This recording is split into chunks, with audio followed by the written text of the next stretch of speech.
السلام عليكم ورحمة الله وبركاته نحمده ونصلي على رسوله الكريم قال الله عز وجل في القرآن العظيم أعوذ بالله من الشيطان الرجيم بسم الله الرحمن الرحيم انفروا خفافا وثقالا وجاهدوا بأموالكم وأنفسكم في سبيل الله ذلكم خير لكم إن كنتم تعلمون صدق الله المولانا العظيم وصدق رسوله النبي الكريم ونحن على ذلك من الشاهدين والشاكرين আলহামদুলিল্লাহ রাব্বিল আলামিন। সুপ্রিয় দর্শক মণ্ডলী, মহান আল্লাহ তাআলার দরবারে লাখো কোটি শুকরিয়া আদায় করছি যে রব্বি করিম আমাদেরকে হায়াত দিয়েছেন, যে হায়াতকে বরকতময় করেছেন। আল্লাহ পাক রিজিক দিয়েছেন, যে রিজিককে বরকতময় করেছেন। আল্লাহ পাক সময় দিয়েছেন, যে সময়কে বরকতময় করেছেন। এবং আল্লাহ তাআলার দেয়া নেয়ামতের শুকরিয়া আদায় করছি। ইয়া রাব্বি লাকাল হামদ কামা ইয়ানবাগি লিজালালি ওয়াজহিক ওয়া আযীমি সুলতানিক। আপনাদের সকলকে স্বাগত জানাচ্ছি আজকের এই সুন্দর আয়োজনে। আল্লাহ পাক প্রতি মানুষকে যে হায়াত দিয়েছেন, হায়াতকে আমরা তিন ভাগে ভাগ করে থাকি: শৈশবকাল, যৌবনকাল এবং বার্ধক্যকাল। এর মধ্যে গুরুত্বপূর্ণ, অত্যন্ত গুরুত্বপূর্ণ হায়াত হলো আল্লাহ তাআলা আমাদেরকে দিয়েছেন যৌবনকাল। এই জন্য আল্লাহ তাআলা বলেছেন ইনফিরু খিফাফা ওয়া সিকালান, যে যুবক, তরুণ এবং যারা বয়োবৃদ্ধ হয়েছে তারা আল্লাহ পাকের রাস্তায় জিহাদ করবে, জান নিয়ে, মাল নিয়ে। এবং যুবক, যারা যুবক, আল্লাহ পাক যাদেরকে হায়াত দিয়েছেন, সময় দিয়েছেন, মেধা দিয়েছেন, এই সময় মেধা দিয়ে তারা ইচ্ছা করলে একটি ইনসাফ ভিত্তিক সমাজ গঠন করতে পারে। ইনসাফ ভিত্তিক সমাজ বিনির্মাণে যুবকদের দায়িত্ব এবং কর্তব্য এক নয়, অনেক অনেক অসংখ্য অগণিত। আজকে এই বিষয়ে কথা বলবেন বিশিষ্ট ইসলামী চিন্তাবিদ, মিডিয়া আলোচক শাইখ মুফতি শব্বির আহমদ খান, শেখুল হাদিস, জামিয়া দারুল আরকাম মাদ্রাসা, উত্তরা, ঢাকা। সাথে আছে আমি আমজাদ হোসেন হেলালি। আসসালামু আলাইকুম। ওয়ালাইকুম আসসালাম ওয়া রাহমাতুল্লাহ। জি মোহতারাম, কেমন আছেন আপনি? আলহামদুলিল্লাহ ভালো আছি, আপনি কেমন আছেন? আলহামদুলিল্লাহ। আজকে আপনার কাছে আমরা শুনবো যে ইনসাফ ভিত্তিক সমাজ বিনির্মাণে যুবকদের দায়িত্ব এবং কর্তব্য। আসলে ইনসাফ ভিত্তিক সমাজ গঠন কারা করতে পারে, তৈরি কারা করতে পারে এবং কাদের জন্য সহজ? যুবকদের জন্য কিন্তু সহজ। তারা চাইলে অনেক কিছু করতে পারে। আমরা ইসলামের ইতিহাসে দেখেছি যে ইসলামের যে বিজয় ইতিহাস, বিজয়ের যে সুন্দর সোনালী ইতিহাস, এর মধ্যে কিন্তু যুবকদের অবদান অনেক অনেক বেশি। বিশেষ করে হযরত খালিদ বিন ওয়ালিদ রাদিয়াল্লাহু তাআলা আনহু, হযরতে আব্দুল্লাহ বিন জুবাইর রাদিয়াল্লাহু তাআলা আনহু, হযরতে মুহাম্মদ বিন কাসেম, এইভাবে ওসামা বিন যায়েদ, বড় বড় সাহাবী, বড় বড় সাহাবায়ে কেরাম কিন্তু হযরত ওসামা বিন যায়েদের নেতৃত্বে তারা কিন্তু জিহাদে অংশগ্রহণ করেছিলেন। তো ইনসাফ ভিত্তিক সমাজ গঠনে, বিনির্মাণে যুবকদের অবদান কিন্তু অনেক বেশি অবদান রেখেছেন, রাখবেন। আর কি কি দায়িত্ব তারা পালন করলে সুন্দর সমাজ, অর্থাৎ বৈষম্যহীন সমাজ আমরা উপহার পাব? বিসমিল্লাহ, আলহামদুলিল্লাহ, ওয়াসসালাতু ওয়াসসালামু আলা রাসূলিল্লাহ। আল্লাহ রাব্বুল আলামিন এই পৃথিবী সুন্দরভাবে মানুষ যেন বসবাস করতে পারে, এর জন্য যেই বিধান দিয়েছেন, শরীয়ত দিয়েছেন, রিসালাত দিয়েছেন, এর কয়েকটি প্রধানতম উদ্দেশ্যের মধ্যে একটি হলো ইনসাফ কায়েম করা। আল্লাহ রাব্বুল আলামিন বলেন ইআদিলু হুয়া আকরাবু লিত্তাকওয়া, তোমরা ইনসাফের সাথে, আদালতের সাথে, ন্যায়ের সাথে তোমরা মানুষের সাথে আচরণ করো, এটাই তাকওয়ার খুব কাছাকাছি। এবং আল্লাহ রাব্বুল আলামিন অন্য একটি আয়াতে বলেন যে ইন্নাল্লাহা ইয়া'মুরুকুম আন তু'আদ্দুল আমানাতি ইলা আহলিহা ওয়া ইযা হাকামতুম বাইনান নাসি আন তাহকুমু বিল আদল। নিশ্চয়ই আল্লাহ রাব্বুল আলামিন তোমাদেরকে আদেশ দিচ্ছেন তোমরা যেন প্রত্যেকের প্রাপ্যকে, আমানতকে প্রত্যেকের কাছে পৌঁছে দাও, এবং তোমরা যেন যখন মানুষের মধ্যে তোমরা বিচার করবে, মানুষের মধ্যে যখন কোনো কার্য পরিচালনা করবে, তখন ন্যায় ও ইনসাফের সাথে বিচার করো, ফয়সালা করো, এবং ন্যায় ও ইনসাফের সাথে কার্য পরিচালনা করো। এর মধ্যে সমাজের শৃঙ্খলা এবং শান্তি এবং জাতিগত শৃঙ্খলা এবং শান্তি যে মৌলিক কয়েকটি জিনিসের উপর প্রতিষ্ঠিত হয়, এর মধ্যে প্রধানতম হলো ইনসাফ। এই জন্য আল্লাহ রাব্বুল আলামিন এই ইনসাফ প্রতিষ্ঠার ক্ষেত্রে এই যুবকদের ভূমিকাটাই বেশি আমরা মুসলিম ইতিহাসে দেখতে পাই এবং কোরআনে কারিমেও দেখতে পাই যে যুবকরা যতখানি তাদের শক্তি, সামর্থ্য এবং মনোবলের মাধ্যমে তারা ন্যায় ও ইনসাফের উপর অটল থাকতে পারে এবং ন্যায় ও ইনসাফ প্রতিষ্ঠা করবার ক্ষেত্রে তারা মনোবলের সাথে যে শক্তি ব্যয় করতে পারে, অন্যের পক্ষে সেটা সম্ভব হয় না। সূরাতুল কাফের মধ্যে আল্লাহ রাব্বুল আলামিন এই যে পূর্ববর্তী উম্মতের মধ্যে 5 জন বা 7 জন যুবক যারা তাদের জালেম এবং কাফের বাদশাহ, অন্যায়কারী বাদশাহ, জালেম বাদশাহ প্রতিবাদ করবার কারণে তাদেরকে হত্যা করে ফেলবার একটি আশঙ্কা ছিল এবং তাদেরকে সেই বাদশাহ জোর জবরদস্তি করেছিল তারা যেন সেই বাদশার প্রতিবাদ থেকে বিরত হয়ে সেই বাদশার অনুগামী হয়ে যায়। কিন্তু তারা অনুগামী না হয়ে তারা তাদের ন্যায় এবং ইনসাফের উপর তারা অটল ছিল এবং আল্লাহ রাব্বুল আলামিনের তাওহীদ এবং একত্ববাদের উপর অটল ছিল। তাদের ব্যাপারে আল্লাহ রাব্বুল আলামিন বলছেন, ইন্নাহুম ফিতিয়াতুন আমানু বিরাব্বিহিম ওয়াজিদনাহুম হুদা। নিশ্চয় তারা এমন কিছু যুবক তাগড়া জওয়ান যারা আমানু, যারা আল্লাহ রাব্বুল আলামিনের একত্ববাদের উপর এবং তার বিধান মানুষের জীবনে পরিচালনা করতে হবে এবং জুলুমকে পরিহার করতে হবে এবং সমাজ পরিচালনা করতে হবে ন্যায় ও ইনসাফের সাথে। মানুষের দাস বানানো যাবে না, মানুষ একমাত্র আল্লাহর দাস, এই বিধানকেই জমিনে প্রতিষ্ঠিত করতে হবে। এই রেসালাত, এই বাণী, এই মিশন নিয়ে তারা আল্লাহ রাব্বুল আলামিনের উপর ঈমানের উপর অটল ছিল, যার কারণে আল্লাহ রাব্বুল আলামিন তাদেরকে হেদায়েত এবং ঈমানের বল আরও বৃদ্ধি করে দিয়েছেন। এবং রাসূল সাল্লাল্লাহু আলাইহি ওয়াসাল্লাম হাদিস শরীফে বলেন যে 7 জন ব্যক্তিকে আল্লাহ রাব্বুল আলামিন কিয়ামতের দিন ছায়া দিবেন, এর মধ্যে একজন হলো শাবুন নাশাআ ফি ইবাদাতিল্লাহ, এমন যুবক যেই যুবক আল্লাহর ইবাদতের মধ্যেই তার যৌবন কাটিয়েছে। আসলে যুবকরা আল্লাহ রাব্বুল আলামিন আদেশ নিষেধ যদি পালন করে, এবং এই আদেশ নিষেধের মধ্যে একটি বড় হলো যে সে ন্যায় ও ইনসাফ ভিত্তিক নিজের জীবন পরিচালনা করবে এবং সমাজে জাতিগতভাবে মুসলিম উম্মাহ যেন ন্যায় ও ইনসাফের উপর প্রতিষ্ঠিত হয় সেই জন্য সে শ্রম দিবে, মেহনত করবে। এই যুবক বয়সে এই জিনিসটার খুবই দাম।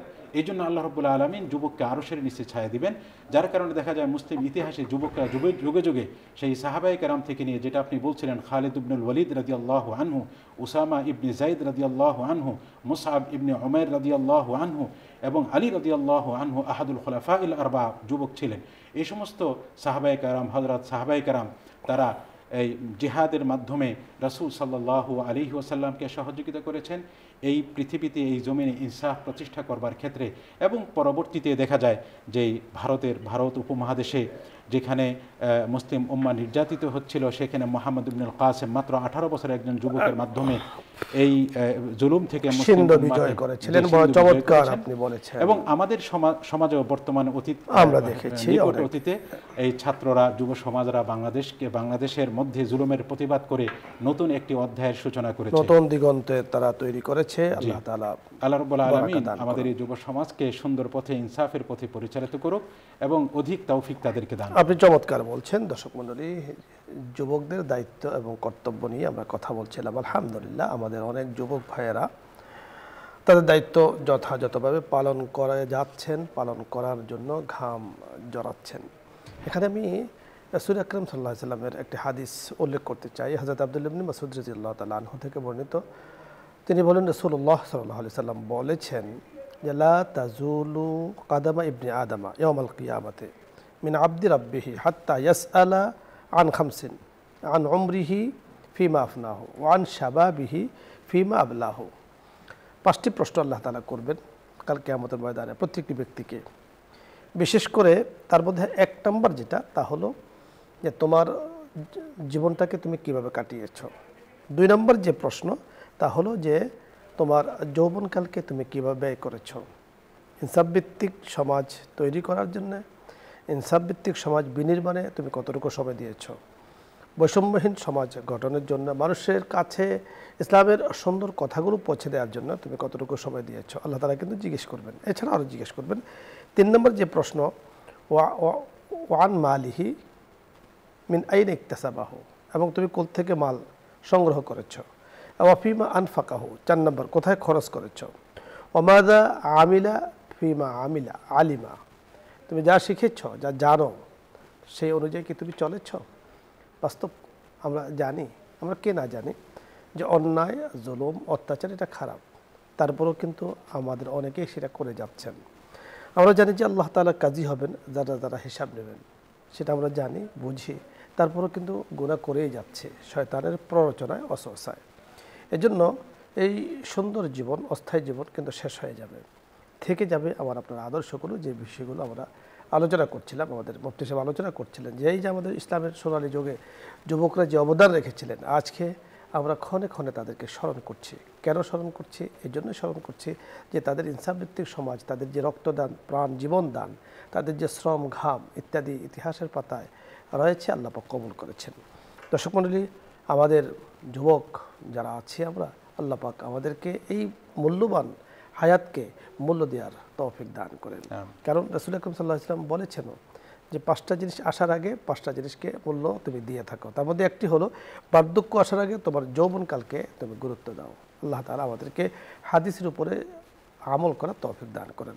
আলোচ্য বিষয় নিয়ে আপনাদের যদি কোনো প্রশ্ন থাকে অথবা ইসলামের কোনো মাসলা মাসাইল জানার প্রয়োজন হয় আপনি প্রশ্ন করুন, আমরা চেষ্টা করব কথা বলার জন্য। প্রথমে যিনি আছেন, আসসালামু আলাইকুম ওয়া রাহমাতুল্লাহ। দর্শক নাম বলে পরিচয় দিয়ে প্রশ্ন করুন।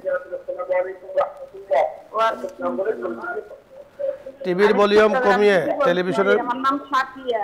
জি জি, টিভির ভলিউম কমিয়ে প্রশ্ন করুন।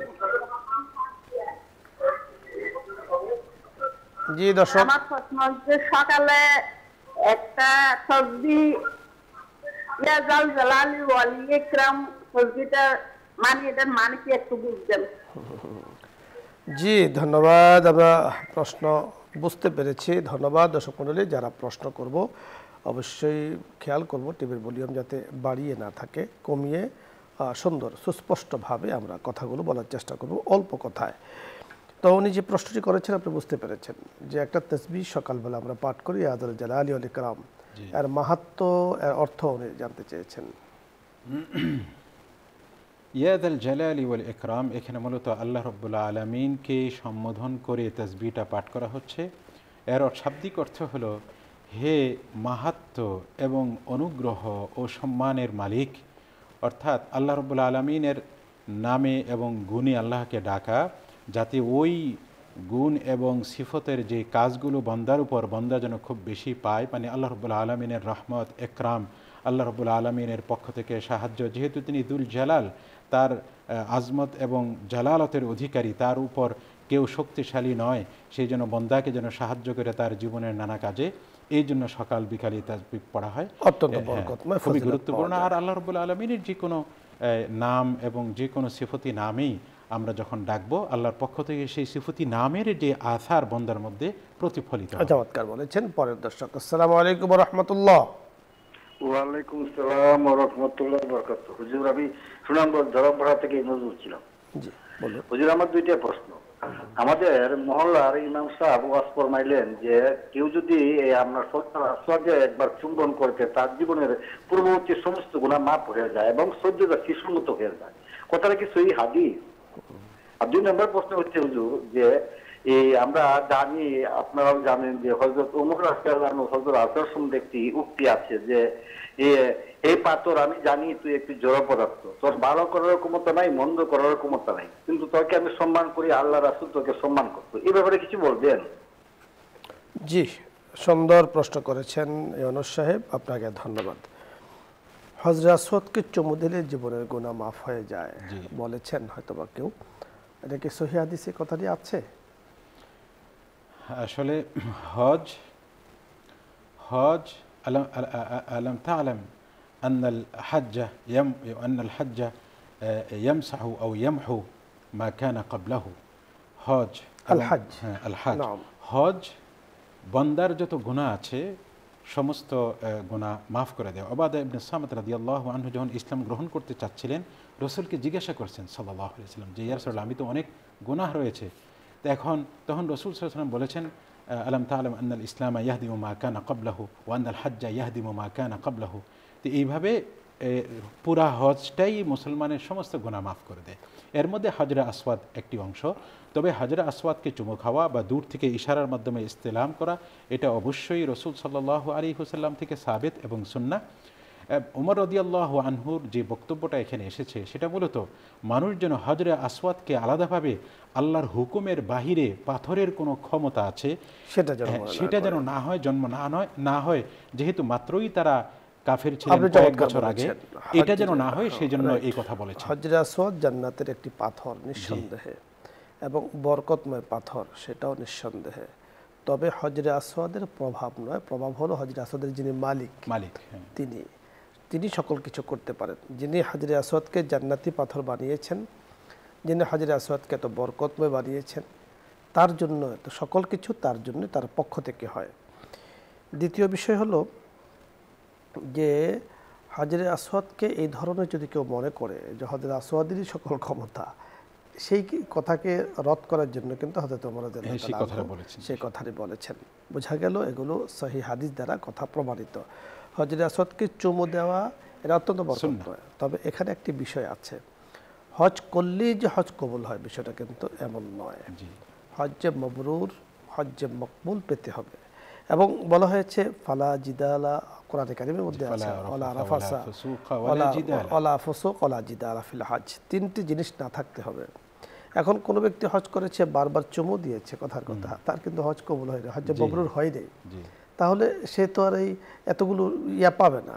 এবং যে হজের মধ্যে বলা হয়েছে যে সে যেন নবজাতক সন্তানের মতো দুনিয়ার মতো আগমন করেছে, এই ফজিলতটা তারাই পাবেন যারা হজ্জে মবরুর, হজ্জে মকবুল পেয়েছেন। এই হজ্জে মবরুর, হজ্জে মকবুলের জন্য আল্লাহ তাআলার কাছে দোয়া করা চাই। যেমন আমরা নামাজ পড়ি, নামাজ যে কবুল হচ্ছে তার কোনো আমাদের কাছে কিন্তু কোনো গ্যারান্টি নেই। আমরা পড়ে যাচ্ছি, আশা করছি আল্লাহ তাআলা যেন কবুল করেন, আশা না বিশ্বাস করি আমরা আল্লাহ তাআলা কবুল করেন। ঠিক এই বিশ্বাসের উপরেই কিন্তু অনেকে আছে বিভিন্নভাবে সেখানে যায় শোহরত পাওয়ার জন্য, প্রসিদ্ধি পাওয়ার জন্য, আবার হজের আগে আর পরের মধ্যে কোনো বেশকম হয় না, একই কাজে যুক্ত আছেন, এগুলো বিষয় সব আছে। হজ্জে মবরুর কিন্তু অত্যন্ত গুরুত্বপূর্ণ বিষয়। হজের সমস্ত ফাজাইল তিনিই পাবেন যিনি হজ্জে মবরুর, হজ্জে মকবুল পেয়েছেন। পরের দর্শক, আসসালামু আলাইকুম রাহমাতুল্লাহ। আসসালামু আলাইকুম। ওয়ালাইকুম আসসালাম। আমি একটু মুহূর্তের সাথে কথা বলবো। বলুন,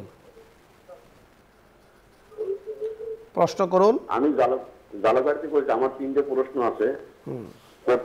প্রথম প্রশ্ন হলো, আজানের পর যে সময়টুকু পাই, এই সময় যদি আমি কোরআন তেলাওয়াত করি, এটা কি ঠিক হবে? যেমন মাগরিবের আজানের পরে একটু সময় পাই, জোহরের পর ফজরের সময় একটু সময় পাই, তখন আমি দেখা গেছে একটু সূরা পড়ি বা জিকির করি, এটা কি দুরস্ত আছে কিনা?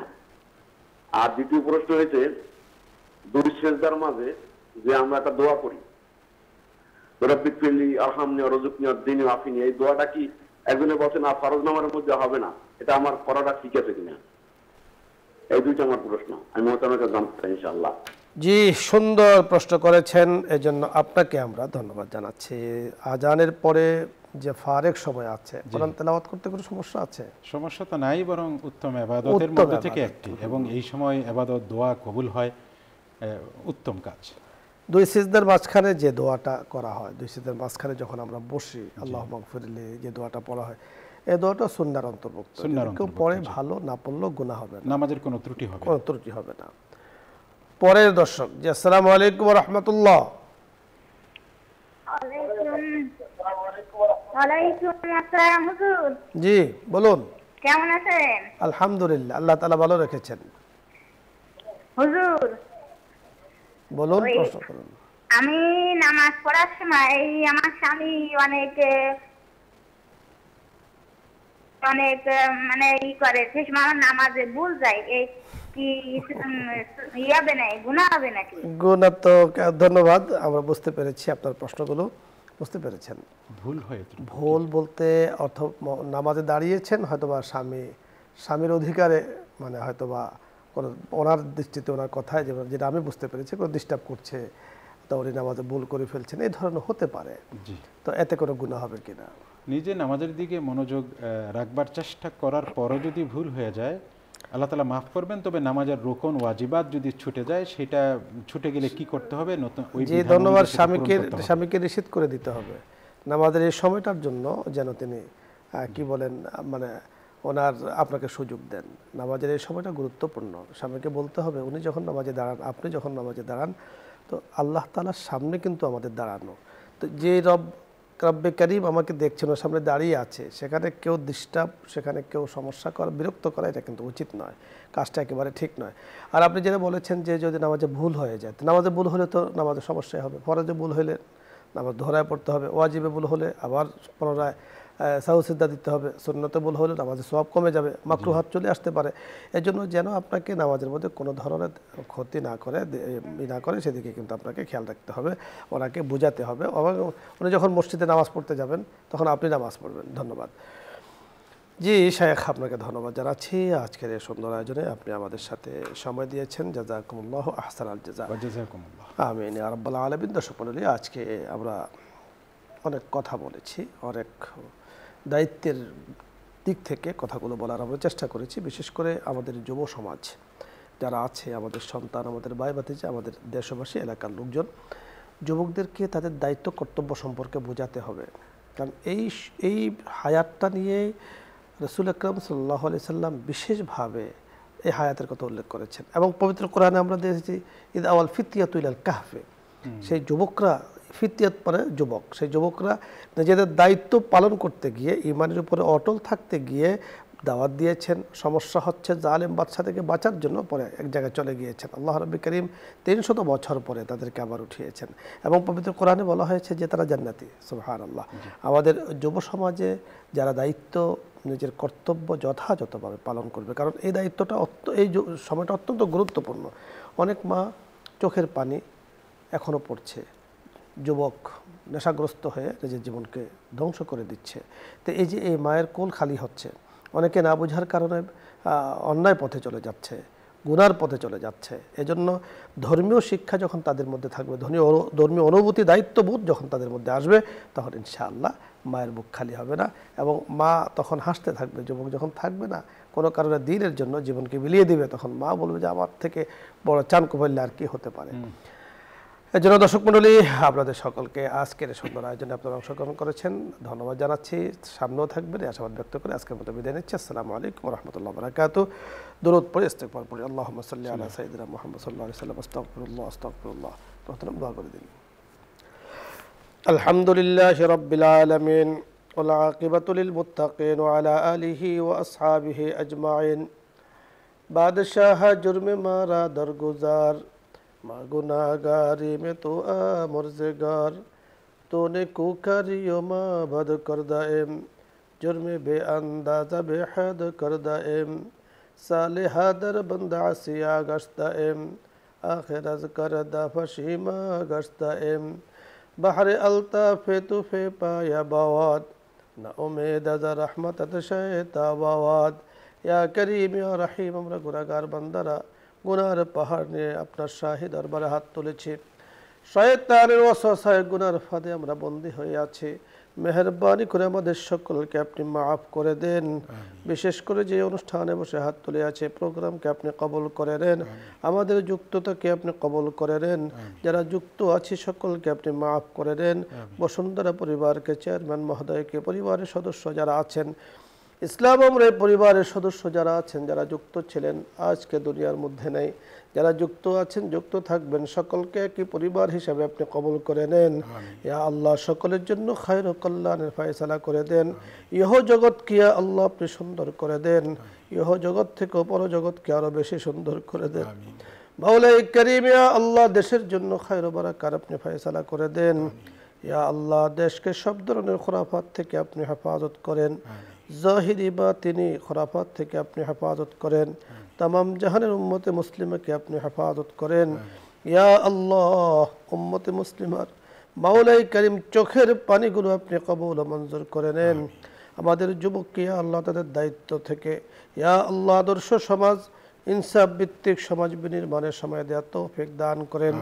মাওলাই করিম তাদের সুন্দর জীবনকে মাওলাই করিম আপনি কোরআন ও সুন্নাহ ভিত্তিক যেন তারা চালাতে পারে, চলতে পারে, গড়তে পারে, সে তৌফিক দান করেন। সব ধরনের অন্যায় গুনাহ থেকে তাদেরকে, আমাদেরকে, আমাদের সকলকে আপনি হেফাজত করেন। মাওলাই করিম ইয়া আল্লাহ, আমাদের হায়াত নিয়ে হিসাব হবে, জীবন নিয়ে হিসাব হবে, মাল নিয়ে হিসাব হবে, আমরা তো হিসাব দিতে পারবো না। মেহেরবানি করে আমাদেরকে আপনি মাফ করে দেন। আল্লাহুম্মা হাসিবনি হিসাবান ইয়াসীরা, اللهم حاسبني حسابا يسيرا. اللهم تقبل صلاتنا ودعاءنا وركوعنا بحرمة سيد المرسلين. آمين يا رب العالمين برحمتك يا أرحم الراحمين.